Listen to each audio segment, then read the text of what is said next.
네, 여러분 안녕하세요. 제가 클로즈업을 통해서 좋은 책을 좀 골라서 여러분들께 그 책에 있는 행간을 좀 읽어드리는 그런 시간을 계속 가져오고 있는데요. 오늘은 제가 직접 제 책을 읽어드려 볼까 합니다. 2024년 경제가 굉장히 혹독할 겁니다. 그 혹독한 경제, 나는 어떻게 대응해야 될까 이런 고민을 많이 하실 텐데 오늘은 이 촬영 현장에 우리 PD님이 앉아 계신데 제가 PD님께 직접 사인해서 이렇게 선물을 드렸어요. 그래서 당신의 내일에 멋진 내일이 펼쳐질 것입니다. 이렇게 직접 글을 써서 드렸는데 대화한다는 마음으로 여러분들은 이제 저랑 둘이 이 책을 가지고 대화한다는 마음으로 읽어봐 주시길 좀 부탁드리겠습니다. 제가 이 책을 준비하는 기간은 정확히 1년입니다. 그러니까 매해 그 경제전망서가 이제 10월 달에 나오면, 바로 그 다음 해 전망 준비 체제로 갑니다. 그러니까 전 지금 이 순간은 또 역시 2025년 경제전망 이 책을 준비하기 위해서 시간을 좀, 보내고 있습니다. 그 한 해 동안 그 해의 경제를 들여다보고 분석하고 그리고 항상 그 관전 포인트는 내년에 초점을 맞추는 거죠. 그 후 내년은 어떻게 될까?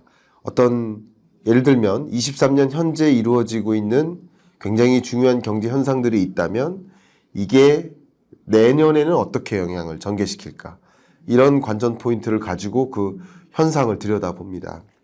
그리고 1년이 지나고 나면 이제 책이 집필이 거의 마무리되겠죠. 그러면 이제 탈고를 하고 마지막에 저 혼자 이렇게 좀 골똘히 생각하는 시간을 가지면서 프롤로그를 적습니다. 종종 제가 인터뷰를 하다 보면 두 사람이 쓴 거 아닙니까? 이런 질문을 받은 적이 있어요. 아마 그렇게 질문하시는 인터뷰어라고 한다면 정말 책을 제대로 읽으신 분이에요. 두 가지 다른 마음을 갖고 책을 집필합니다.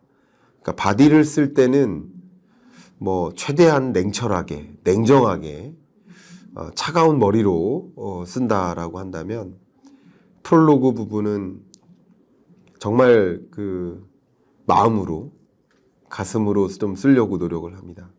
그러다 보니 바디 부분은 굉장히 분석적이고 객관적으로 책을 쓰기 위해 준비를 하고 있지만 근데 프롤로그 부분은 그 현재 경제 상황을 가장 잘 담아내줄 법한 그런 어떤 작가적 감성으로 씁니다, 실제. 근데 이번에는 이 책을 준비할 때 어떻게 하다 보니 시를 썼어요.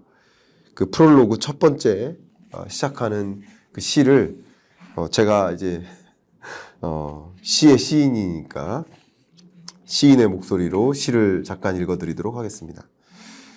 프롤로그입니다. 오르막 올라와 또 오르막이다. 다 온 줄 알았는데 또 남았다. 힘겹게 올라온 오르막에 무겁게 내딛는 발걸음. 여기까지 올라왔지만 다음 발걸음을 내딛기 어렵다. 쉽게 끝나지 않을 것이라는 불안감 때문이다. 2023년 한 해도 지독히 어려웠는데 안타깝게도 2024년에는 더 어려울 것이다. 근데 한 해의 어려운 국면을 맞이할 때는 그동안 비축해놓았던 무언가를 활용해서 소위 체력을 활용해서 그냥 어거지로 이렇게 오르막길을 올라갈 수는 있는데 다 올라온 이 상태에서는 이미 지쳤거든요. 체력도 다 소진했거든요. 근데 그 상태에서 또 만나는 새로운 오르막길은 참 더 어려울 수밖에 없겠구나 이런 생각을 해봐요.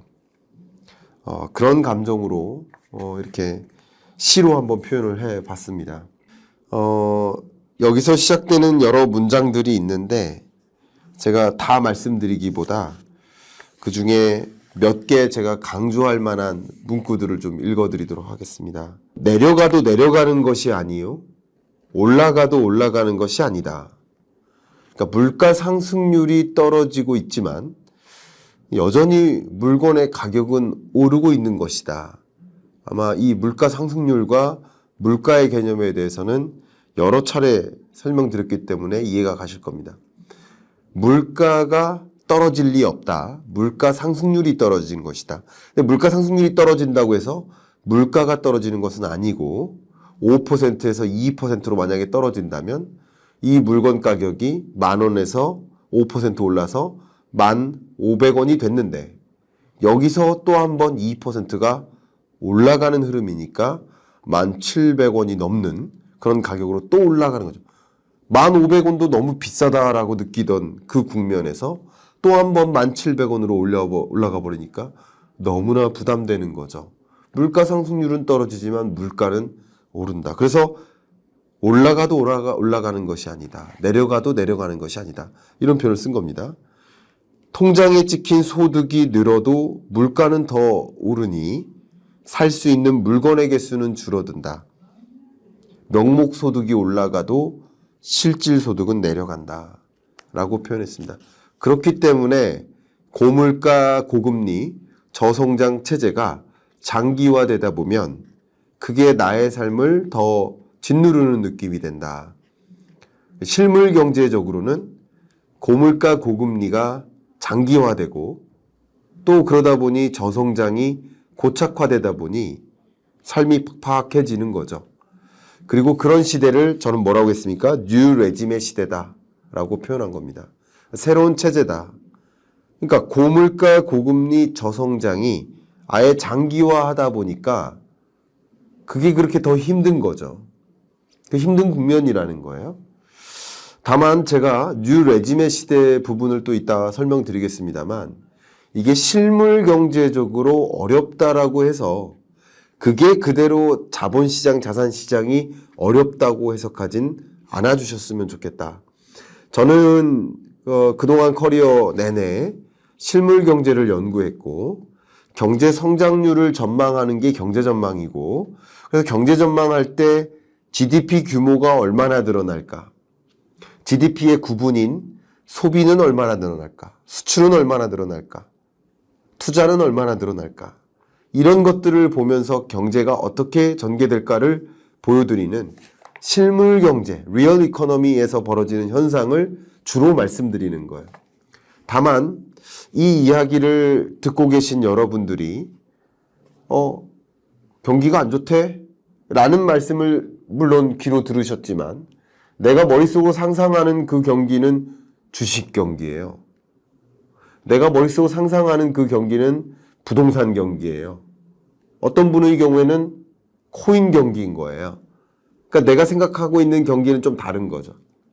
심지어 경기 그 자체도 실물 경제적으로 이렇게 흘러가지만 여러분들이 기업이라고 한다면 아니면 소상공인이나 자영업자나 중소기업 대표님이라고 하신다면 그러면 실물 경제적으로는 그러한 현상이겠지만 그게 결과적으로 내가 체감하는 실물 경기는 또 다를 수도 있는 거죠. 그래서 뉴 레짐의 시대 속에서 우리가 반드시 기억해야 될 게 제가 이렇게 설명했죠. 모든 변화는 저항을 받는다. 특히 시작할 때는 더욱 그렇다. 이 문장을 꼭 기억해 주십시오. 이게 무슨 말이냐? 실물 경제적으로는 더 어렵다라는 거예요. 그러나 자산시장, 자본시장에서의 움직임은 다를 수 있다라는 것을 강조하고자 이렇게 말씀드리는 겁니다. 어떻게 다른지는 이따가 뉴 레짐의 시대 때 그 내용을 좀 말씀드릴 때 의견을 드려보고자 합니다. 또 이렇게 쭉 말씀드리다가 2023년 경제전망서를 옆에 또 가지고 왔는데 이 책을 또 많이 보셨어요. 그리고 제가 23년 경제전망을 가지고 2022년 한 10월부터 방송에 많이 나와서 2023년은 경기 침체 옵니다. 이렇게 말씀을 드렸는데 분명 그 영상을 보시고서 나는 뭐라고 받아들이냐면 경제 위기 온다고? 이렇게 받아들이시는 경향이 있으셨어요. 근데 경기 침체와 경제 위기는 전혀 다르다라고 일부러 프롤로그에 명시를 해놨습니다. 경기 침체는 V자로 이렇게 경제 위기는 V자로 움푹 패이는 거예요. 역성장하는 거. 경기 침체는 L자로 점점 성장률이 둔화하는 겁니다. 경기 침체라고 해서 역성장할 리 없어요. 역성장하면 무조건 경제 위기예요. 경기 침체는 역성장이 아닙니다. 올해 성장률도 1.4%로 전망하지만 1.4%만큼 전년도 2022년 GDP 규모보다 늘어나는 겁니다. 그러나 늘어나는 속도가 너무 더딘 것이죠. 그렇게 받아들이시는 게 좋겠죠. 그게 경기 침체입니다. 경기 침체가 장기화되다 보니 그냥 여러분들이 정말 어렵다. 저도 이제 많은 기업들을 만나고 물론 우리 채널을 통해서 독자분들을 만나 뵙고 있지만 정말 어렵다라고 말씀 많이 하시고 IMF 외환위기 때보다 더 어렵다 이런 말씀 하세요. 이게 외환위기나 팬데믹 경제위기나 이런 경제위기를 겪을 때는 한 방에 막 큰 충격이 있었어요. 충격이 있고 나면 제자리로 또 금방 돌아가는 시점이 오거든요. 근데 L자로 점점 꺼지면 더 어렵다는 거예요. 이해 가십니까? 가중되는 거기 때문에.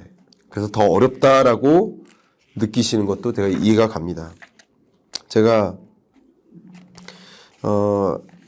이 부분을 좀 읽어드려도 될지 모르겠습니다. 제가 항상 프롤로그를 마무리할 때 이렇게 마무리를 하는데요. 말씀드려보겠습니다. 한 해를 또 지나니 장석주 시인의 대추 하나리라는 시가 더 큰 울림을 주는 것 같다. 적에 저절로 붉어질 리는 없다. 저 안에 태풍 몇 개, 저 안에 천둥 몇 개, 저 안에 벼락 몇 개. 저도 이 책을 쓰는 그 과정이 분명 책상 머리에서만 고민했다면 이 대추가 익을 리 없을 거라고 생각했습니다. 비싼 물건을 손에 짚다가 내려놓고 아이에게 저렴한 음식을 사줄 수밖에 없는 엄마의 서름이 이 책에 담겨 있습니다. 학업을 하고 싶어도 당장 학비가 없어 아르바이트 해야 하는 청년의 처진 어깨가 이 책에 담겨 있습니다. 전기요금 오르고 가스요금 오르는데 국밥 가격을 올리자니 단골 손님 놓칠까 고민하는 식당 할머니의 한숨이 이 책에 담겨 있습니다. 방송 토론에 정말 많은 연구자들을 제가 마주했는데요.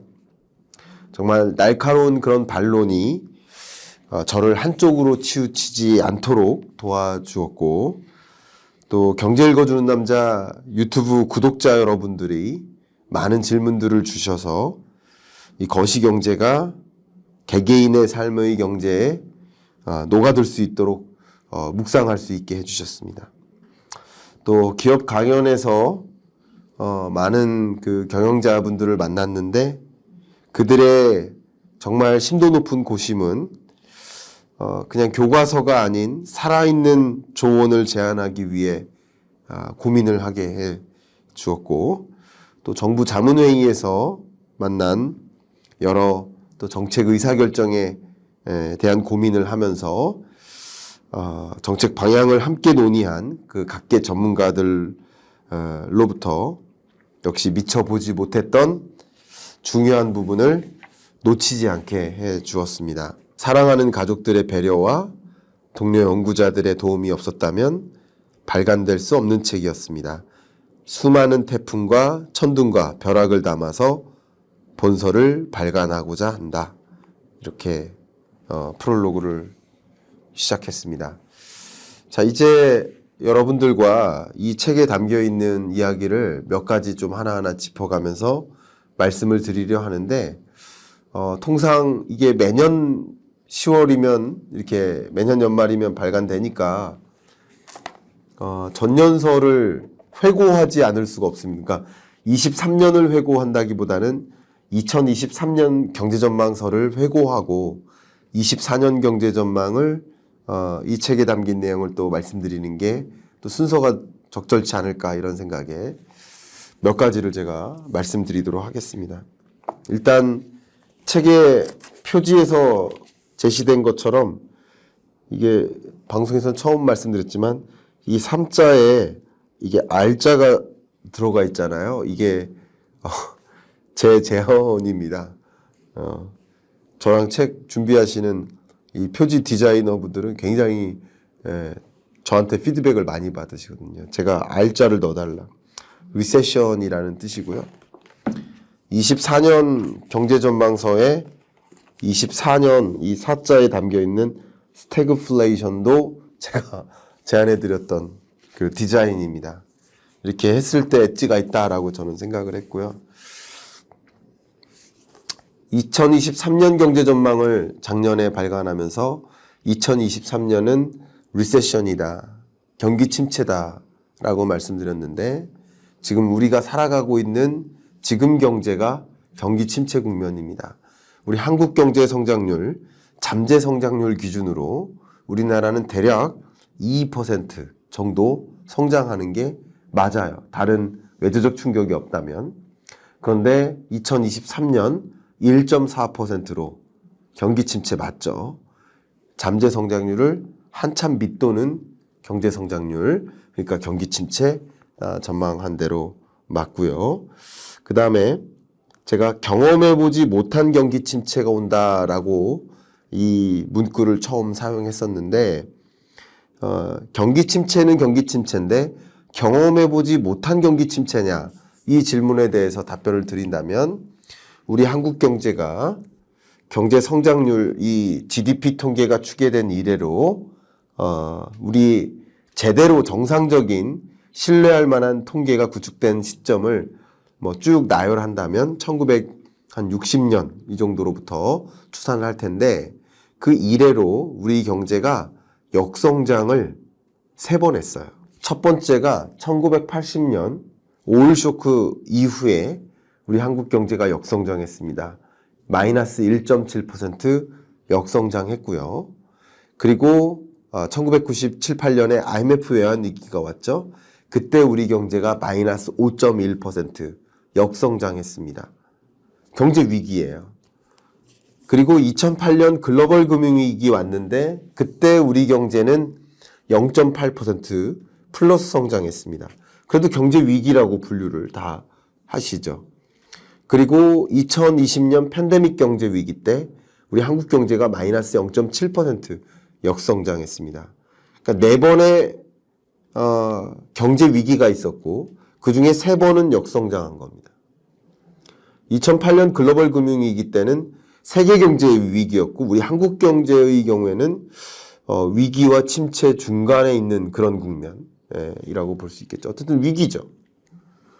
근데 2023년 경제 성장률이 1.4%로 전망이 되고 지금 상황에서는 1.4%도 조금 어렵지 않을까 하는 생각, 좀 도전적인 상승률이지 않을까 이런 생각을 해봅니다. 그래서 1.3% 가능성도 좀 있다 이렇게 보고 있습니다. 근데 이 성장률은 이 4번의 경제 위기, 방금 말씀드렸던 4번의 경제 위기를 제외해 놓고 보면 가장 낮은 성장률이에요. 경기 침체가 이 4번의 경제 위기 말고 경기 침체가 몇 번 있었을 텐데 그 중에서도 가장 가혹한 경기 침체인 거예요. 정도면에서 경기 침체라는 것을 경험한 정도면에서 경험해보지 못한 수준의 경기 침체 맞고요. 두 번째는 제가 23년 경제 전망할 때 이미 한국 경제의 경우에는 첫 번째 트렌드, 20가지 트렌드 중에 첫 번째 트렌드가 스태그플레이션이 온다였어요.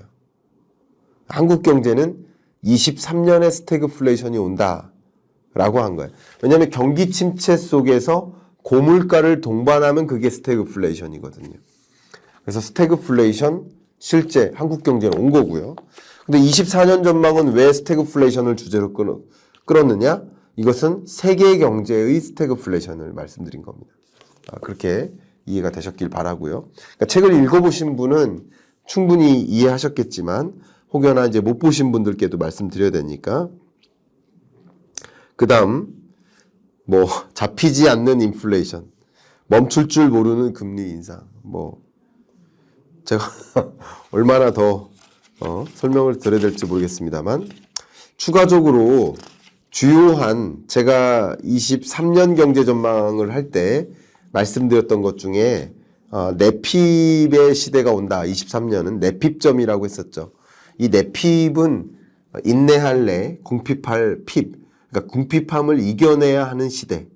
23년이라고 했고, 왜 그러냐면 물가는 치솟는데 소득은 정체되어서 실질적으로 소비할 수 있는 힘, 그건 실질소득이죠. 실질소득은 강하게 떨어진다. 그러니까 통장에 찍히는 소득은 그대로일지 모르지만 그 찍히는 소득을 가지고 살 수 있는 물건의 개수가 줄어든다. 그래서 명목소득과 실질소득인데 그 둘의 격차가 벌어진다. 이게 뭐죠? 뭐를 뜻하죠?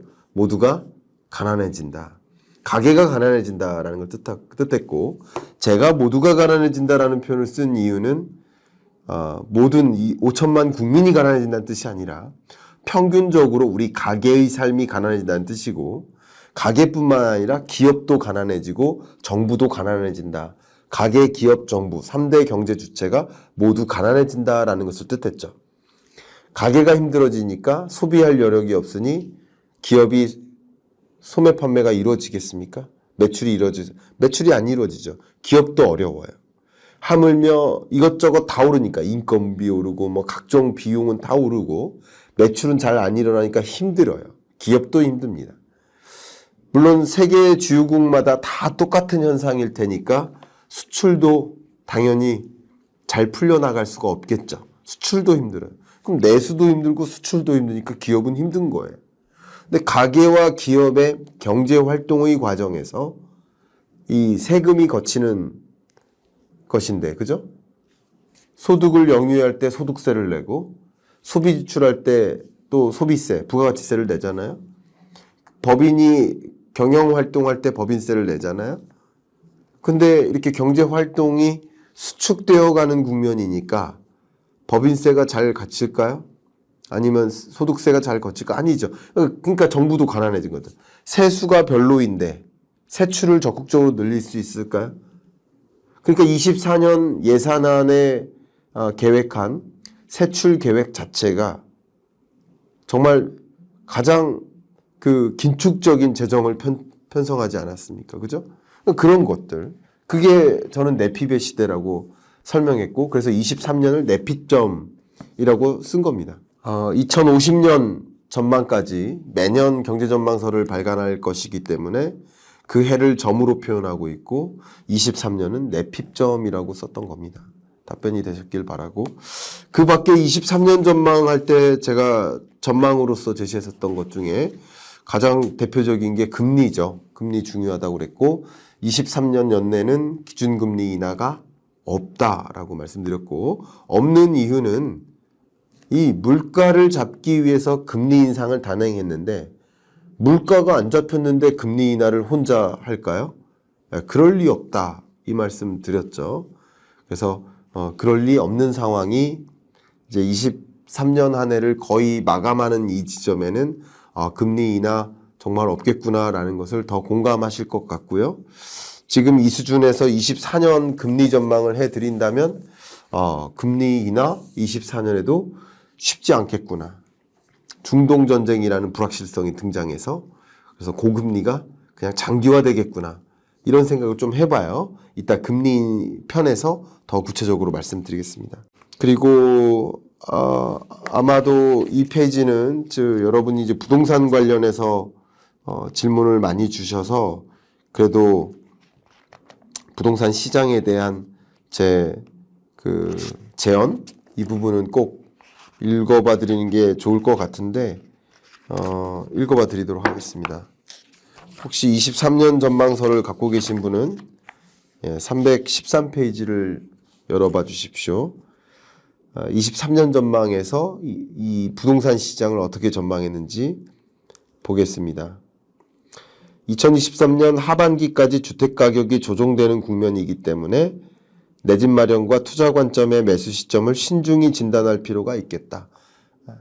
근데 이 중요한 표현 있죠? 23년 중반 이후 미분양 주택이 점차 해소되거나 주택 거래량이 점차 늘어나는 현상이 나타나는 시점에서 매수 시점을 잡을 것을 추천한다. 부동산 정책이 재건축 및 초과 증축 규제를 완화하는 방향으로 움직일 것이기 때문에 수도권 주요 지역들의 기회를 포착하는 것도 중요할 것이다. 의견 드린 대로 부동산 시장이 저도 24년 전망을 하고 있지만 이 책에서도 부동산 시장이 엄청난 호황이다라고 설명하진 않았습니다. 근데 매매 가격이 지난주보다 오르냐 떨어지냐를 판단했을 때 지난주보다 오르고 있는 현상은 나타나고 있는 거예요. 그게 반등인 거죠. 그리고 그 반등 기조가 24년에도 이어질 것이라고 전망을 했는데 그 근거를 좀 말씀드리는 시간도 가져보도록 하겠습니다. 또 그 밖에도 혹시 23년 경제 전망과 관련해서 궁금하신 것이 있으면 라이브를 통해서 마구마구 질문 주셔도 되는데 그 밖에 몇몇 가지 제가 설명드렸던 거 의견을 드리면 제가 좀 강조했었던 게 23년 세계 경제는 세계화의 종식, 탈세계화의 진전 이렇게 설명했어요. 세계가 둘로 쪼개져서 간다는 거죠. 마치 미국과 미국 우방국, 중국과 중국 우방국 이렇게 해서 둘로 쪼개져서 흘러가고요. 역시 이것에 조금 더해서 가는 게 24년 전망에서는 이제 탈중국 그리고 중국을 대체할 아시아 신흥국 이 이야기를 전개했죠. 다 이어지는 내용입니다. 그 밖에도 제가 좀 강조했었던 것 중에 하나가 자동차 산업의 패러다임 변화, 산업적인 관점에서는 그래서 소위 말하는 내연기관차에서 전기차로의 전환 이 부분을 좀 많이 강조해서 설명했고요. 내연기관차에서 전기차로만 바뀌면 그냥 자동차 산업만 바뀌는 게 아니라 그냥 그 관련 밸류체인 자체가 싹 다 바뀐다라는 말씀을 좀 드리고 있거든요. 고구마 줄기처럼 고구마 하나를 캐면 줄기처럼 연결돼 가지고 저 수많은 고구마가 같이 딸려옵니다. 마치 그런 것처럼 자동차 내연기관차 들어가는 부품의 개수가 2만에서 3만 개고요. 전기차에 들어가는 부품의 개수가 15,000개에서 17,000개 정도 되는데 그냥 산술적으로 계산만 해봐도 몇천 개의 부품이 사라짐을 뜻합니다. 그럼 당연히 자동차 기업만 바뀌는 게 아니라 밸류체인, 자동차 산업 전체를 이루는 거대한 산업 군 자체가 바뀌는 거죠. 다시 말하면 수많은 자동차 부품사들이 사라질 것이다라는 것을 보여주죠. 이런 산업 패러다임 변화를 읽고 그 변화에 걸맞는 대응을 해야 된다라는 메시지를 드렸었던 것이죠. 근데 2022년 한 10월, 11월에 23년 전망선을 가지고 제가 여러 방송에 출연하고 유튜브에 출연하고 할 때 특히 이제 증권사 애널리스트 분들이 진행하시는 그런 방송에 가면 굉장히 하방으로 본다. 저한테 그런 말씀을 하신 분들이 있는데 지금 지나놓고 보면 하방으로 본 게 아니라 비관적으로 본 게 아니라 그때 굉장히 저도 지금의 현재 실물 경제보다는 1년 전에 제가 23년 경제를 봤을 때 상당히 낙관적으로 전망했구나 라는 게 느껴집니다. 당시에 시나리오가 3개 있었는데 중립적인 시나리오가 1.9%였어요. 지금 1.4% 혹은 그 언더예요. 그러니까 1.9%부터 경기 침체로 진단 내려지거든요. 잠재 성장률을 밑도니까. 그 경기 침체라고 얘기한 것이고, 근데 경기 침체라고 표현했는데 아마 그 단어를 받아드신 그 진행자분께서 경기 침체와 경제 위기를 구분하지 못하시고 그렇게 표현했었던 게 아닌가 하는 생각이 지금 와서 좀 드는 제 23년 회고가 아니라 2023년 경제전망서 회고 해봐드렸습니다. 이제 2024년 경제전망서 그 앞에 항상 그 주제를 던져드리는데요. 그래야 명확하게 전달이 되잖아요. 스태그플레이션 2024년 경제전망 이 내용으로 지금부터 이야기를 또 본격적으로 해봐드리도록 하겠습니다. 매년 그 해를 상징하는 그 단어를 고민하는데요. 제가 지난 주말에 홍천에 갔다가 사진을 하나 찍었어요. 여러분 보이실지 모르겠습니다. 제가 이 사진은 우리 PD님 전달해 드리겠습니다. 여기 홍천에 가면 이런 나무에 이렇게 V자 상처가 이렇게 있더라고요. 여기 한번 읽어봐 드리겠습니다. 역사의 상처를 안고 자라는 소나무. 일제강점기 말 자원이 부족한 일본은 송탄류를 연료로 사용하기 위해 한국인을 강제로 동원하여 송진을 채취한 V 모양의 깊게 파인 상처는 지금까지 아물지 않은 수탈의 흔적 이렇게 쓰여져 있습니다. 제가 이 책을 내고서 이 소나무의 모습을 보니 더 좀 강하게 좀 느껴지는 그런 상황인데요. 그러니까 코로나19라는 상처가 있었고 또 러시아 우크라이나 전쟁이라는 상처가 있었는데 그 상처는 정말 상당 기간 지나가면서 머릿속에서 지워지지 않습니까? 머릿속에서 이제 코로나19를 생각하진 않는 경향이 있죠. 러우 전쟁도 마찬가지죠. 근데 그 상처의 흔적이 남아있다는 거죠. 흉터처럼. 그게 스태그플레이션이라는 거죠. 코로나19의 충격은 지나가고 또 러우 전쟁의 충격은 역시 초인플레이션을 몰고 왔는데 이 두 가지가 결합해서 마치 끝판왕같이 초인플레이션을 가져왔는데 그 초인플레이션에 대응하기 위해서 그러니까 초긴축을 단행했던 거고 그러니까 초인플레이션과 초긴축이 시장에 영향을 줬었던 거죠. 그게 지금 우리가 살아가고 있는 이 경제인데요. 심지어 우리가 2023년 한 해 겪었었던 여러 상처들, 또 많은 상처들이 있었죠. 그 잔재들이죠, 다. 예를 들어서 미국의 실리콘밸리 뱅크 사태, 크레딧 스위스 사태, 중국의 비구이안 헝다 사태, 우리나라에도 역시 부동산 PF 금융부실 상황 이런 것들이 지금 완전히 해결된 게 하나도 없어요. 해결된 게 하나도 없이 그냥 반창고만 붙여놨다? 이렇게 해석할까요? 지금 그런 국면이에요. 그러니까 더 걱정이 되는 거죠.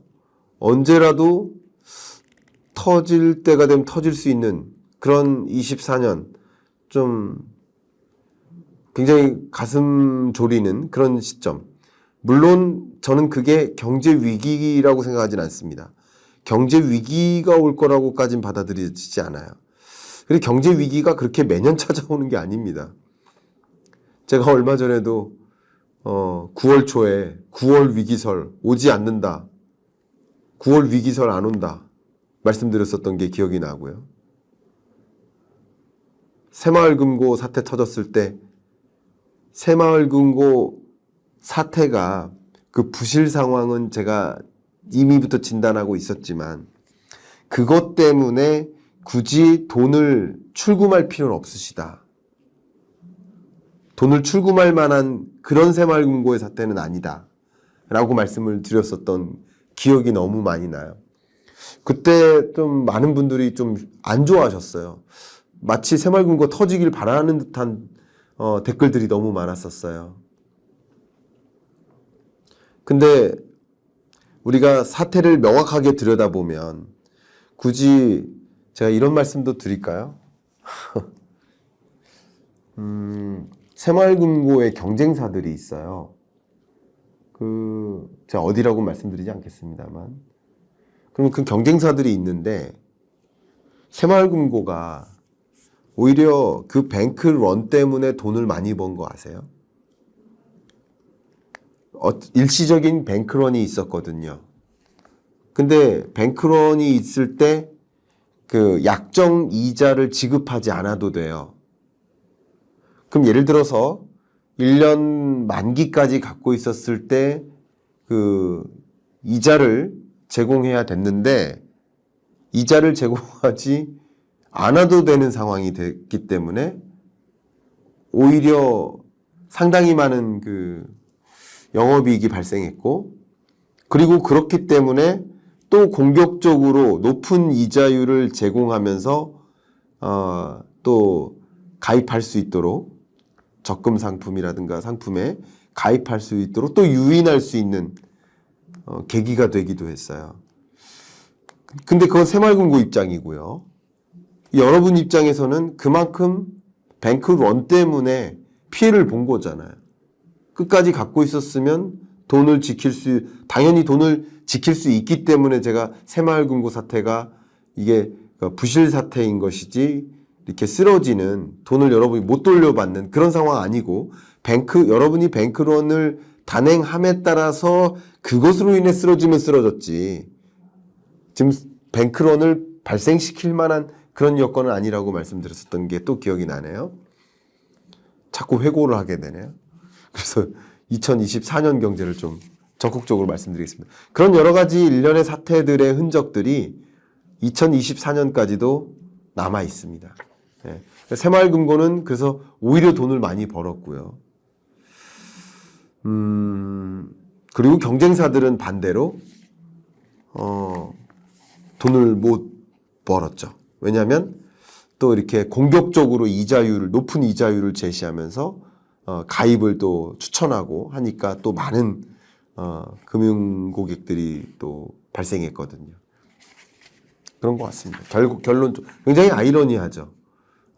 저는 그 현업에 있는 그 의사결정자한테 직접 들은 이야기니까 있는 그대로 말씀드리겠습니다. 그러니까 이런 것들이 지금 경제가 어떤 경제인지를 제대로 진단해 볼 필요가 있다라는 것을 제시해 줘요. 제가 그래서 이번에 책을 쓰면서 그 첫 프롤로그 부분에 제일 먼저 제시해 드렸던 그 그림이 계속 생각이 납니다. 제가 너무 좋아하는 그림이고 제가 채널을 통해서 여러 번 보여드렸던 그림인데, 이 그림이죠. 그림 보이실지 모르겠습니다. 4명의 맹인이 있는데 4명의 맹인이 한 명의 맹인에 의해 길을 안내받고 있는 모습이에요. 근데 그 길을 안내하는 분도 맹인인 거죠. 내가 눈을 감고 있다 보면 내가 어디에 와 있는지도 모르고 어떻게 해야 될지도 모르고 어디로 가야 할지도 모르는 거예요. 나를 안내하는 사람이 제대로 안내하는지도 모르는 거예요. 내가 눈을 감고 있다 보면. 내가 눈을 떠야 됩니다. 제가 오늘도 오전에 기업에 갔다가 한 분이 너무 좋은 질문을 주셔서, 그 질문이 누구는 오른다 말하고 누구는 떨어진다 말하는데 누구의 말을 들어야 될지 모르겠습니다 라고 하시길래 제가 길게 답변을 드렸습니다만, 한마디로 누구의 말을 듣지 마십시오. 제 얘기도 듣지 마세요. 스스로 판단하세요. 내가 눈을 떠야 된다는 거예요. 내가 눈을 떠야 내가 누구의 말이 맞는지도 판단할 수 있다는 거예요. 그런 의견을 저도 들은 바가 있는데, 그래서 경제를 먼저 들여다보시고 옳게 판단하셨으면 좋겠다. 이 말씀을 꼭 드리고 싶습니다. 제가 항상 강조하고 있는 문구가 있죠. 경제를 모르고 투자하는 것은 눈을 감고 운전하는 것과 같다. 제가 경제 읽어준 남자 책 처음 썼을 때 남겼던 말이고, 매년 전망서마다 이것을 인용을 다시 하고 있는데, 여러분들이 정말 눈을 뜨고 운전하셨으면 좋겠다. 이 말씀 드리고요. 24년 경제 좀 중요한 이야기부터 하나하나 좀 들어가 볼까 합니다. 첫 번째로 제가 여러분께 제시해드렸던 이야기는 바로 뉴 레짐이에요. 근데 뉴 레짐에 대해서는 아까 시작부에 충분히 설명드렸기 때문에 이 뉴 레짐에서 나타나는 그 특징들을 좀 정리해 볼게요. 어쨌든 고물가예요. 고물가가 장기화돼요. 끈적끈적하게, 스티키하게. 물가가 잡히지 않는 기조가 계속 가게 되면 여러분 어떨까요? 더 힘들죠. 잠깐은 견딜 수 있는데 고물가가 장기화되면 더 힘든 거예요. 고금리가 장기화되면 어떨까요? 더 힘들죠. 한두 해는 견뎠죠. 이자 상환 부담을 견뎠다고요. 같은 규모의 대출을 받은 상태에서 그전에는 이자 상환 부담이 매월 200만 원씩 발생했는데 똑같은 규모인데 올해는 350만 원인 거예요. 힘들죠. 어떻게든 견딜 수 있겠죠. 한 해는. 근데 그게 장기화되면 얼마나 힘들까요? 정말 힘든 겁니다. 저성장이 또 장기화됩니다. 한 번, 두 번 경기 침체 겪을 수는 있어요. 근데 이 저성장이 고착화돼서 장기화될 거라고 한다면 이거 지독하게 힘든 경제입니다. 특히 스타트업, 벤처기업 혹은 대기업, 중소기업 생각해 보세요. 이거 마음 놓고 신규 사업 진출할 수 있을까요? VC들이 마음 놓고 스타트업한테 자금 지원해 줄 수 있을까요? 창업할 수 있을까요? 지금 모든 창업은 아이디어와 자금이 만나는 거예요. 혹은 기술과 자금이 만나는 거예요. 기술이 있고 아이디어가 있지만 자금이 없는 사람이 자금은 있지만 아이디어나 기술이 없는 사람과 만나는 구조인 거예요. 그런 유망한 기업들을 찾아서 유망한 기업에게 얼만큼씩 지원해주고 그 자금을 가지고 이 기업이 기업 경영 활동하고 신규 사업으로 펼치고 그게 우리 한국 경제를 이끌어 나가는 경제 성장률 이끌어가는 요소들인 거예요. 근데 그런 것들이 뭐 내년도 어렵대, 계속 어렵대, 장기 침체래, 잃어버린 20년 온대, 일본처럼 간대 이런 식으로 받아들이다가는 그냥 역동성을 잃어버리는 거죠. 저성장이 길어지면 더 안 좋은 거예요. 제가 말씀드린 것은 고물가, 고금리, 저성장이 고착화되다 보니 그게 그렇게 실물 경제적으로 어렵다라는 것을 말씀드려요. 근데 제가 뉴 레짐의 시대다라고 표현한 것은 이 시작부를 좀 읽어드리겠습니다. 어제의 공식이 오늘의 구식이 된다. 어제의 낡은 공식으로는 오늘의 숙제를 해결할 수 없다. 어제의 숙제는 그 공식으로 해결할 수 있었지만 숙제가 달라진 오늘은 새로운 공식을 이용해야 한다. 그러니까 고물가가 아닌 시대, 저물가였던 시대, 저금리였던 시대, 고성장이었던 시대, 그때랑 고물가, 고금리, 저성장이 새로운 표준으로 고착화되는 이 시대에는 이거는 그냥 새로운 시대로 받아들여야 된다는 거죠. 새로운 체제로 받아들여야 된다는 거죠. 뉴 레짐이라는 거죠. 그래서 새로운 체제. 예를 들어 우리가 지금 고금리라고 생각하는 이유는 뭘까요? 비교 연도가 2020년, 21년 저금리 시대였기 때문이에요. 근데 이 고금리가 계속되면 될수록 실물 경제에는 부담을 주겠지만 고금리가 계속되면 될수록 이게 새로운 기준이 되는 거예요. 그래서 그런 의미에서 실물 경제와 자산시장 혹은 자본시장이 따로따로 노는 겁니다. 원래부터 따로따로 놀았고요. 따로따로 노는 현상을 제가 뭐라고 설명했나요? The gap between Main Street and Wall Street. 메인 스트리트는 실물 경제. 그리고 월 스트리트는 자본시장. 둘이 따로따로 논다 이거예요. 그 갭이 벌어진다는 거예요. 언제부터? 2020년 팬데믹 때부터. 팬데믹 때 실물 경제 극도로 악화됐었는데 자본시장 살아났었잖아요. 이거보다 더 집값이 폭등하고 이거보다 더 주가가 상승한 적이 있나요? 아니잖아요. 분명 따로따로 논다는 것을 아셔야 돼요. 그러니까 연결고리는 있지만 같이 맞물리지 않는다는 거예요. 그러니까 실물 경기 침체가 곧 주가 침체로 이렇게 오해하시면 안 된다는 거죠. 다른 개념입니다. 이미 여러 차례 제가 말씀드렸지만 그게 뉴 레지메 시대에 우리가 실물 경제와 자본시장은 같은 것으로 받아들이면 안 되는구나. 스태그플레이션, 경기 침체 국면에도 자본시장은 달리 움직일 수도 있겠구나. 이렇게 가정하시는 게 필요해요. 예를 들면 고금리가 장기화된다.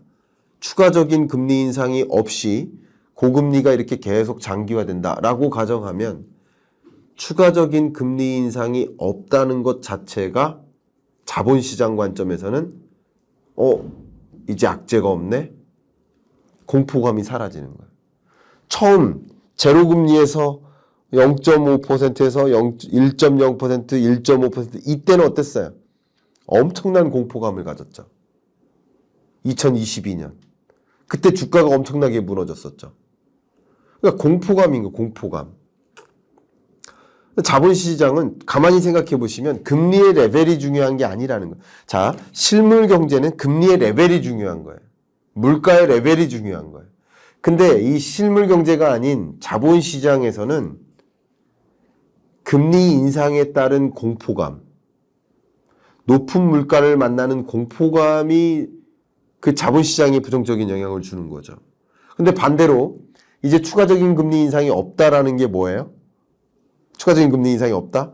그게 공포감이 사라짐을 의미하고 오히려 금리 인하할 일 곧 남았네, 곧 금리 인하하겠네라는 기대감은 오히려 긍정적인 거라는 거죠. 그래서 실물 경제적으로는 24년이 23년보다 더 안 좋지만 자본시장, 자산시장 관점에서는 오히려 23년보다 24년이 나을 수 있습니다. 특히 자본시장은. 그렇게 의견을 드립니다. 그래서 이 뉴 레지메 시대를 잘 고찰하시고 이 고물가, 고금리, 저성장이 고착화됨에 따라서 실물 경제는 더 어려울 수 있겠지만 그러나 자본시장도 같이 어렵다라고 받아들이실 필요까지는 없으시겠다. 이 말씀을 좀 강조해서 의견을 드리겠습니다. 구분하셨으면 좋겠습니다. 야, 이 책을 가지고 쭉 하려고 보니까 이게 1시간 내에는 끝날 수가 없겠네요. 정말 이제 첫 장 끝난 거거든요. 이제. 그 다음 중국 부동산, 중국 경기 침체 이런 이야기도 쭉 있는데 그런 이야기보다 저는 조금 그럼에도 불구하고 희망적인 게 없을까라는 관점에서 조금 더 희망적인 이야기를 하나 꼭 드려보고 싶습니다. 여기서도 중국 경기 얘기를 좀 했는데요. 일단 중국 경기가 가끔 이제 중국 경제 얘기를 하다 보면 제 채널에서도 다른 또 패널 전문가분들 오셔가지고 대화를 나누다 보면 중국 경제 성장률이 올해가 5.0%, 내년이 4.2%, 중국 경제 성장률이 뚝뚝 떨어지는 흐름이에요. 근데 이런 현상을 놓고 한국 경제는 1.4%인데 중국 경제 4.2%가 뭐가 그렇게 문제냐. 이렇게 맞바로 비교하시면서 한국 경제 걱정하세요. 이런 댓글을 남기시는 분들이 계시더라고요. 중국 경제를 보는 것도 미국 경제를 보는 것도 세계 경제를 보는 것이 한국 경제를 제대로 보기 위함인 것이지 한국 경제는 문제가 없으니까 중국 경제 보고 미국 경제 보고 하는 것이 전혀 아니죠. 예. 그래서 중국 경제도 보고 미국 경제도 보고 다른 주요 국가들의 경기를 봐야 됩니다. 근데 이 성장률이 이렇게 둔화되는 것 자체가 중요하다. 제가 주로 말씀드리는 게 경제는 스냅샷으로 보는 게 아닙니다. 변화를 봐야 됩니다. 동영상으로 보셔야 된다는 거예요. 스냅샷으로 보면 아니 4%대 중국 성장률, 1%대 한국 성장률, 한국이 문제 있지 중국이 뭐가 문제냐. 많은 나라들보다 중국 경제가 더 높게 성장한다. 이렇게 얘기할 수 있죠. 제가 갑자기 옛날 기억이 떠오르는데요. 아마 한 2015년, 아마도 2015년이었을 것 같습니다. 제가 당시 현대경제연구원에 있을 때 그 온라인 쇼핑 시장에 대해서 좀 연구를 좀 했었고요. 그래서 우리나라의 수출을 진흥하기 위해서 세계 주요 온라인 마켓에 우리 중소기업들의 유망 상품을 잘 발굴해서 그 온라인 쇼핑 마켓에 입점시키기 위한 노력을 좀 했으면 좋겠다라고 말씀을 드렸어요. 그때 무슨 수출 진흥 관련 산업통상자원부 자문회의였습니다. 그때 그런 말씀을 드렸던 거는 지금 온라인 시장 규모가 막대하게 커서라기보다는 온라인 시장을 중심으로 이 시장이 더 형성될 것이다. 전체 도소매 판매액에서 온라인 쇼핑 거래액이 차지하는 비중이 계속 늘어날 것이다. 지금은 1%, 2%일지 모르겠지만 그게 10%, 20%로 올라갈 것이다. 지금부터 온라인 쇼핑 시장을 잘 겨냥했으면 좋겠다. 라는 제안을 했단 말이에요. 근데 그때 현지 전문가들이 많이 오셨어요. 예를 들어서 코트라, 인도 주재원, 또 브라질 인도 주재원, 중국 인도 주재원, 현직 주재원도 있지만 전직 주재원 이런 분들이 자리하셔가지고 자문회의 중에 주로 뭐라고 말씀하셨냐면 지금 인도 온라인 쇼핑 마켓에 인도 전체 소매 판매액에서 온라인 시장이 차지하는 비중이 1%밖에 안 됩니다. 브라질 시장이 2%밖에 안 됩니다. 중국 시장 고작 1.5%밖에 안 됩니다. 그러니까 온라인 시장으로 우리 중소기업들의 수출을 진흥시키기 위해서 온라인 마켓에 입점시키는 그런 부분들을 정부가 노력하는 것이 큰 의미가 없을 수 있습니다. 라는 식으로 되게 부정적으로 이야기를 하시더라고요. 제가 추가적인 표현은 안 하겠습니다만 그게 뭡니까? 경제를 스냅샷으로 보냐 시퀀스, 변화를 보느냐 그 차이예요. 스냅샷으로 보면 중국 온라인 쇼핑 시장이 전체 도소매 이 시장에서 1.5%밖에 안 된다. 그것만 보는 거죠. 그게 앞으로 어떻게 갈 것인가를 안 보는 거죠. 갈 것인가를 봐야 되는데. 그러니까 중국 경제도 마찬가지예요. 4%면 훌륭한 성장률 아니냐. 훌륭한 성장률 맞아요. 근데 문제는 뭐냐면 그 전년도가 5%대 성장률이었다는 거예요. 그럼 우리가 보통 경제 활동이 어떻게 이루어지냐면 5%대의 고도의 성장을 나름 유지할 거라고 가정하고 기업들이 경영하는 거거든요. 공장을 증설한다든가 또 공장 가동을 늘린다든가 또 인력을 충원한다든가 그런 결정을 하는 거예요. 근데 성장률이 뚝뚝 떨어진다는 것은 뭐를 의미하죠? 공장이 남는다는 걸 뜻해요. 공장 가동이 멈추는 걸 뜻해요. 그럼 공장이 잘 돌아갈 거라고 생각하고 공장을 많이 증설했는데 그만큼 공장이 돌아가지 않으니 그 하나의 공장은 필요해요? 필요하지 않아요. 그러면 그 공장을 증설하기 위해 투자했던 투자 자금을 생각하면 투자 자금의 회수 시점이 늦어져요. 그 공장을 운영하기 위해 필요한 인력들이 당장 퇴출될 수가 없어요. 당장 퇴직으로 이어지지 않아요. 노동법이라는 게 있기 때문에.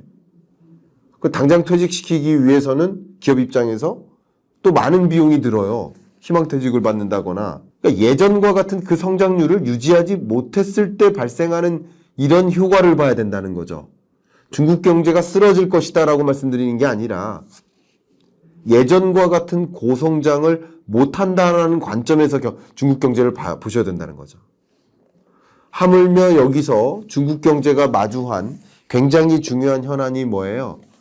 미중 패권 전쟁이라는 끊이지 않는 이 과제가 등장하고 중국보다 훨씬 저렴한 인건비를 보유한 그 밖에 아세안 국가들이 정말 대부분이고 그리고 중국만이 가지고 있는 인프라나 노동법이나 이 공장이나 기업을 경영하기 위한 이런 환경 이런 것에 거의 비교도 안 될 만큼의 정말 낙오된 수준의 그런 인프라를 보유한 아세안 국가들을 생각해 보면 당연히 중국으로부터 공장을 이탈시키려는 그런 움직임은 생각할 수조차 없었겠죠. 그런데 중요한 것은 뭐냐면요.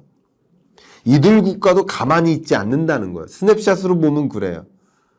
인도가 유망 국가로 부상할 것이다 라는 표현을 저는 사실 한 2019년에 했었던 것 같은데요.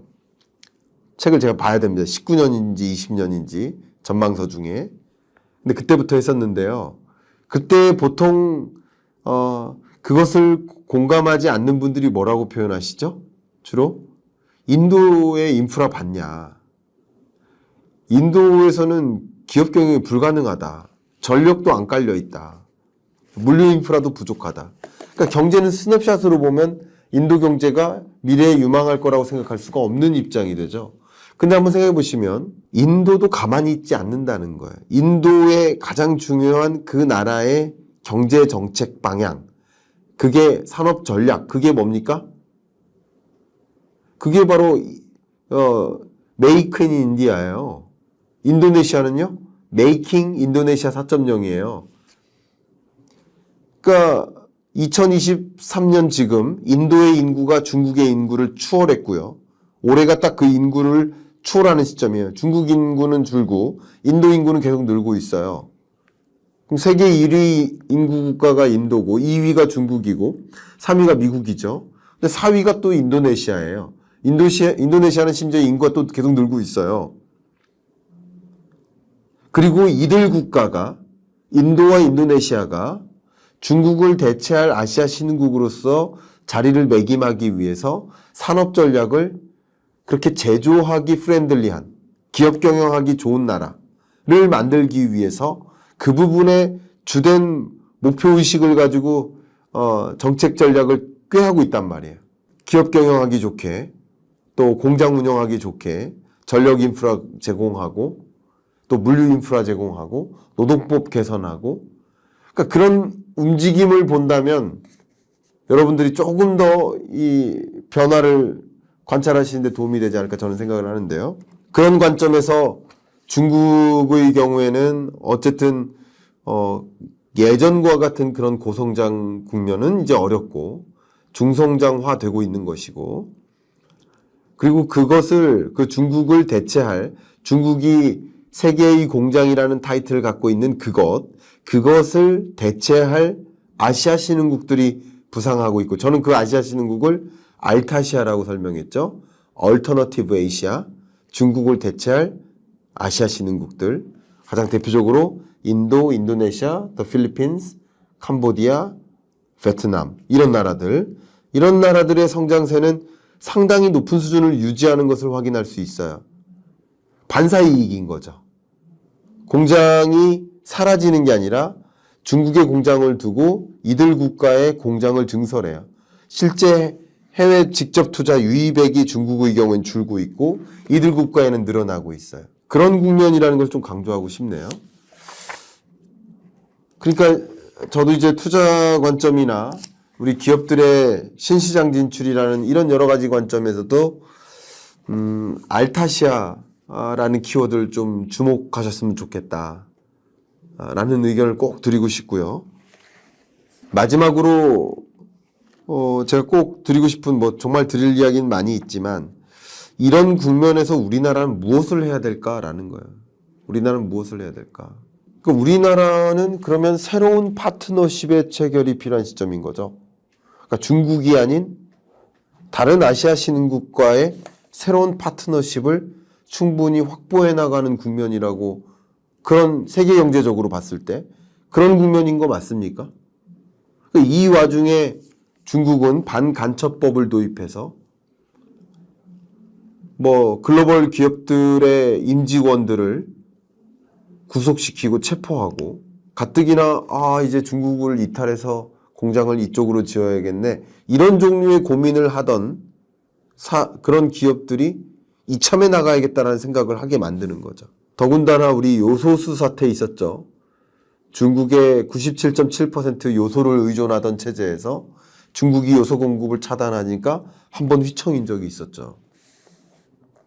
그 밖에도 지금의 각종 우리 핵심 산업, 반도체나 2차 전지에 들어가는 핵심 소재들, 또 절대량을 중국에 의존하던 그런 것들도 공급을 차단하겠다라는 이런 또 계획, 엄포 때문에 또 실제 그런 이행 때문에 또 우리 경제가 하루빨리 그런 대체제를 다른 나라로부터 구해야 되는 시점이 온 건데 이런 것들은 차이나 엑소더스, 탈중국을 더 가속화시키는 이야기인 거예요.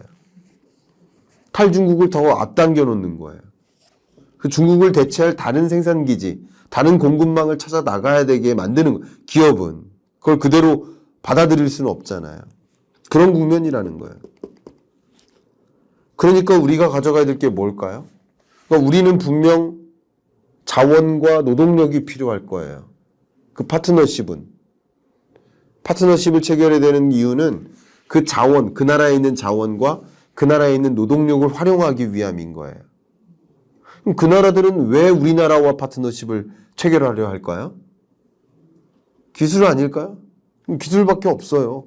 딱히 다른 건 우리가 줄 게 없어요. 줄 게 뭐가 있습니까, 우리가? 기술력밖에 없어요. 그렇게 생각을 해보면 우리는 더더군다나 기술력을 끌어올려야 됩니다. 제가 이 책을 발간한 이후에 오히려 이제 주요 OECD나 주요 국제기구에서 한국 잠재 성장률을 발표하면서 오히려 잠재 성장률이라는 개념이 회자가 좀 되었는데요. 잠재 성장률, 물론 한국은행 총재도 잠재 성장률을 밑도는 실질 성장률이니까 경기 침체 맞다라는 표현도 하면서 잠재 성장률이라는 개념이 좀 회자가 되기도 했고요.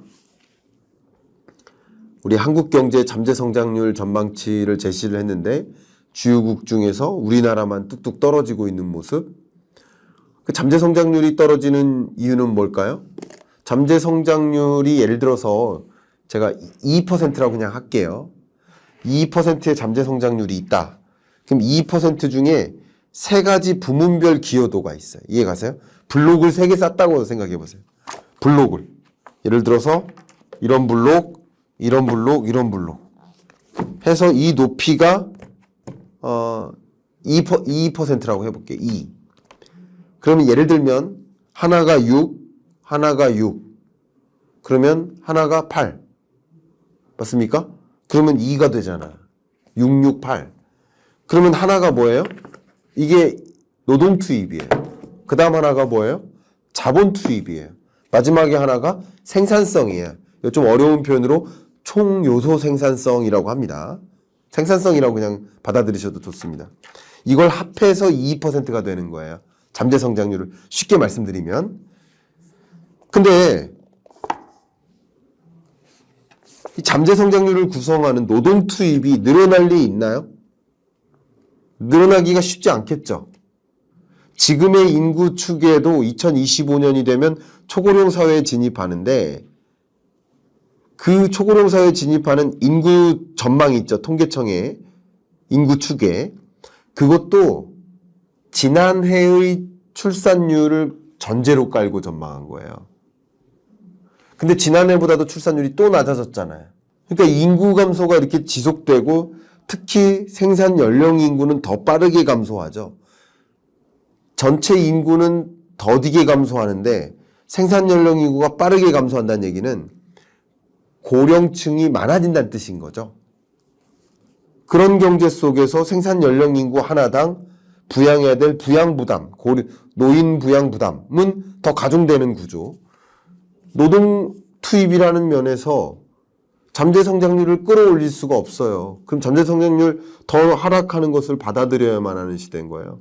자본 투입은 물론 경제 여건에서도 따라 달라지는 것이기 때문에 자본만, 나머지가 안 좋은데 자본만 투입할 수는 없어요. 나머지가 좋아질 때 자본 투입이 있는 거예요. 특히 해외 직접 투자액이라든가 이런 면에서도 생각해보면. 이런 국면에서 우리나라 기업들이 우리나라에 투자할까요? 다른 나라에 투자할까요? 투자한다는 것은 생산기지 만들고 이런 거거든요. 그러면 우리가 가져갈 수 있는 건 유일하게 아까 책 3권을 쌓았지만 맨 위에 있는 생산성, 총요소 생산성인 거예요. 근데 총 요소 생산성의 개념이 뭐냐면요. 예를 들면 기업으로 따지면 일하는 방식의 전환이에요. 두 명이 일을 해요. 한 명은 이 표지만 붙여요. 한 명은 이걸 운반만 해요. 근데 일하는 방식을 바꿔봐요. 내가 운반할 테니까 너가 표지 접어. 근데 그게 더 효율적일 수도 있잖아요. 잘하는 일을 더 찾아서 집중하면. 아주 쉽게 말씀드리면 일하는 방식의 변화를 통해서 생산성을 끌어올릴 수 있어요. 또 경영 방식이라든가 기술 수준, 또 우리 교육 수준이 올라가면 한 사람당 같은 노동 투입이 다른 노동 투입이에요. 극단적으로만 말씀드리면 제가 교육 수준을 가지고 사람을 폄하하는 건 아니지만 연구계에서 예를 들어서 학사급 인력과 박사급 인력은 한 사람이 창출하는 부가가치의 수준은 다를 거예요. 달라야만 할 거고요. 이해 가시죠? 그렇게 생각을 한다면 한 단위의 인력 한 명 한 명의 교육 수준도 생산성에 들어갈 겁니다. 그리고 R&D 수준, 기술 수준. 기술 수준이 높아져 버리면 노동력이 덜 투입된다 하더라도 생산하는 생산력은 더 높아질 수도 있고요. 저부가가치 일은 우리가 못하지만 전 산업의 고부가가치화가 이루어질 수도 있는 거예요. 그러면서 더 나아갈 수 있는 거예요. 그러니까 우리가 할 수 있는 일은 뭐예요? 기술력인 거예요, 기술력. 통칭해서. 노동 투입, 자본 투입은 우리가 어떻게 할 수 없다 그런다면 우리가 할 수 있는 것은 생산성, 총 요소 생산성을 끌어올리는 일인데 그것은 정부 지출 부문으로 구분한다면 뭐에 해당됩니까? 교육 예산과 R&D 예산이에요. 이게 미래를 위한 고민인 거예요. 우리 경익남 시리즈 113화를 보신 분들은 잘 아시겠지만 우리 R&D 예산 감축하고 또 교육 예산 감축하고 재정을 긴축적으로 편성하는 것에 대해서는 저는 거의 100% 공감합니다. 아주 지당한 재정 집행 계획이라고 생각을 합니다. 근데 그 재정을 어디다 투입하는가 이 부분에 대해서는 제가 공감하기가 어려워요. 이럴 때일수록 우리 경제는 미래를 내다보고 미래에 우리가 무엇을 갖춰야 될까를 고민해야 된다라는 생각을 하고요. R&D 예산을 줄일 때가 아니라 R&D 예산을 늘릴 때다라고 생각하고 또 교육 부문의 예산도 1인당 교육비가 같다라는 전제하에서는 교육 대상의 수가 줄어드니까 전체 총 교육 예산이 줄어든다. 이렇게 산술적으로 생각할 수 있지만 전 인구의 고급화, 고급 인재화를 추구해야 된다 하는 관점에서는 교육 대상의 숫자가 줄어도 교육 예산은 늘릴 수 있습니다. 같은 교육을 제공한다라는 전제가 깔려 있기 때문에 1인당 교육 예산이라는 개념하에 교육 예산을 줄인다라는 생각인 것인데 산술적으로 똑같은 교육을 제공한다는 전제가 깔려 있다는 뜻이에요. 교육의 레벨을 바꿔야 된다는 거죠. 인공지능 전문가, 빅데이터 전문가, 창의적인 인재, 남들이 생각해내지 못하는 그런 새로운 장르의 개발, 그 어떤 기업도 지금 시도하지 못하는 신제품의 제안, 퍼스트 무버가 돼야 된다는 거죠. 그런 부분에 대한 어떻게 교육을 또 혁신하고 기술을 혁신하고 생산성을 혁신해서 우리가 절대 일본처럼 가지 않도록 하는 준비를 할 것인가를 놓고 고민을 해야 되는 시점이 아닌가 생각을 해요. R&D 예산도 마찬가지입니다. 우리가 할 수 있는 거, 잘할 수 있는 건 R&D밖에 없다고 봐요. 근데 R&D 예산을 줄인다? 이것은 내일에 대한 고민이 담겨있지 않는 것 같다. 이런 생각을 저는 하고요. 카르텔이라든가 뭐 R&D 부문에서 나타나고 있는 여러 부정적인 현상이 있다면 그 부정적인 나쁜 현상들을 바로잡아야 됩니다. 그걸 바로잡아야 됩니다. 근데 그걸 바로잡지 않고 R&D 예산을 줄인다? 제가 경익남 시리즈에서 말씀드렸습니다만 자동차 사고 많이 난다고 자동차 타지 말라? 자동차 사고가 나는 이유가 무엇인지를 찾아보니 신호위반을 많이 해서다, 음주운전을 많이 해서다. 그러면 신호위반과 음주운전을 못하게 만들어야 되는 것이지 자동차 타지 말라고 할 것입니까? R&D도 마찬가지죠. 우리나라가 나아가야 할 방향성이 무엇인지, 현재 우리 경제가 어디까지 와 있고 어디로 갈 것인지 눈을 뜨고 보고, 그리고 우리는 무엇을 향해 한 발 더 나아갈 것인지를 고민하는, 미래 경제에서 우리가 무엇을 위해 준비를 해야 되는지 고민하는 그런, 물론 저의 주장이 틀릴 수도 있어요. 저의 주장이 항상 맞다는 게 아닙니다. 저의 주장도 틀릴 수 있고 무언가는 미처 못 보고 말씀드린 부분이 분명히 있을 수 있습니다. 그런 부분은 꾸짖어 주시고요. 저 외에도 정말 많은 분들이 향후 우리나라에 나아갈 방향에 대해서 이게 맞다, 이게 틀리다, 이렇게 가야 한다라는 수만 가지 다른 종류의 제언들이 많이 반영이 되어서 조금이라도 더 좋은 방향으로 우리나라가 잘 갔으면 하는 마음이고, 절대 아찔했다가는 우리 한국 경제가 일본을 그대로 따라갈 수 있겠구나, 잃어버린 20년 우리도 경험할 수 있겠구나, 절대 그것을 되풀이하지 않고자 한다면, 다른 건 몰라도 일본 따라가는 건 싫어하시잖아요. 저도 그렇습니다. 정말 그러신다면 제2의 일본이 되지 않기 위해서 우리는 무엇을 준비해야 될까? 그런 생각을 좀 해주시길 바라는 마음이고, 독일 경제가 올해 역성장합니다. 안 좋습니다. 일본 경제 장기 침체 국면입니다. 올해 반짝 성장했지만 내년 다시 안 좋아집니다. 근데 이런 나라들이 공통적으로 마주한 숙제가 뭐냐면 내일에 대한 고민이 없는 거예요. 가장 대표적인 유명한 사례가 일본의 코닥이라는 필름 기업이 코닥 시장을, 세계 모든 시장을 장악하고 있다가 디지털 카메라 기술을 가장 먼저 개발한 그 코닥은 이 디지털 카메라로 전환하면 필름 시장을 잃는다 라고 생각하고 디지털 카메라를 안 하기로 했죠. 그렇다고 해서 디지털 대전환이 일어나지 않을 리 없습니다. 아날로그 카메라에서 디지털 카메라로의 전환이 일어났고, 그때 필름 시장은 사라졌고 디지털 카메라 시장은 붙잡지도 못했죠. 이제 디지털 카메라로 전환됐을 때 시장은 거의 양분된 것이고요. 그게 또 한 번 바뀌죠. 스마트폰 안으로 들어가죠. 그때는 모든 산업을 잃게 되는 겁니다. 필름 산업뿐만 아니라 카메라 산업까지 모두 다 잃고 맙니다. 패러다임의 변화에 대응하지 않은 거예요. 독일, 세계 최대 제조 강국입니다. 세계 최대 자동차 기업들이 즐비합니다. 근데 왜 올해 역성장합니까? 여러 가지 이유들이 있겠지만 그 지배적인 이유는 변화에 대응하지 않아서예요. 독일은요, 세계 자동차 산업을 호령했었지만 내연기관차에서 그랬었고, 전기차에서는 테슬라한테 1위를 내주고 BYD한테 2위를 내주고 상하이 자동차한테 3위를 내줍니다. 폭스바겐이 4위예요. 변화에 대응해야 됩니다.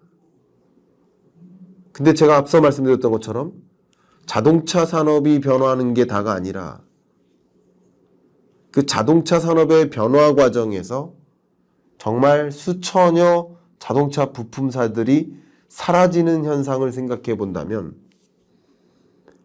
어제 오늘에 대한 고민에 머무는 것이 아니라 중장기적인 미래를 항상 생각해 보고 지금 우리는 무엇을 해야 될지를 고민해야 되는, 지금 이 순간 우리는 미래를 위해서 어떤 부분에 예산을 지출하고 또 이 경제를 구성하는 여러분 한 분 한 분도 무엇을 준비하고 어떻게 대응해야 될지를 좀 생각해보는 그런 시간이 좀 더 되시면 어떨까 하는 의견을 드립니다. 자, 긴 시간 24년 경제전망서를 글자를 또박또박 읽지 못하고 제가 이 책을 쓰면서 담았던 제 생각을 그냥 있는 그대로 말씀드리느라고 시간이 훌쩍 지난 것 같습니다. 여러분들이 질문 주셨다면, 질문에 대해 답변을 드렸다면 조금 더 재테크적, 자산관리적 측면에서 답변을 드렸을 텐데 오늘은 그냥 그것보다도 저는 개인적으로 이런 생각을 더 많이 하고 있어서 저 마음대로 이런 이야기를 드린 것 같습니다. 시간이 충분하지 않아서 다 말씀 못 드린 내용들이 굉장히 많은데요. 제가 기회가 된다면 한 번 더 시간을 잡아서 여러분께 24년 경제전망서에 담겨 있는 이 내용 하나하나를 제 구두로 또 말씀드릴 수 있도록 하겠습니다. 여러분 감사하고요. 이 긴 시간 동안 들어주셔서 감사하고 또 채널 사랑해 주셔서 너무나 감사하고 지금 드렸던 말씀대로 제가 보고 있는 것, 제가 느끼고 있는 것, 그 어떤 입장을 대변하는 어떤 이해관계를 대변하고 어떤 정치적 이해관계 없이 어떤 산업적 이해관계 없이 중립적으로 객관적으로 경제를 꾸준히 전달해 드리고 분석해서 설명드릴 것을 다시 한번 이 자리에서 약속드리면서 오늘 이야기가 여러분의 그 삶에 또 우리 한국 경제에 또 여러분의 다양한 의사결정에 도움이 되길 바라는 마음으로 이상 마무리하겠습니다. 감사합니다.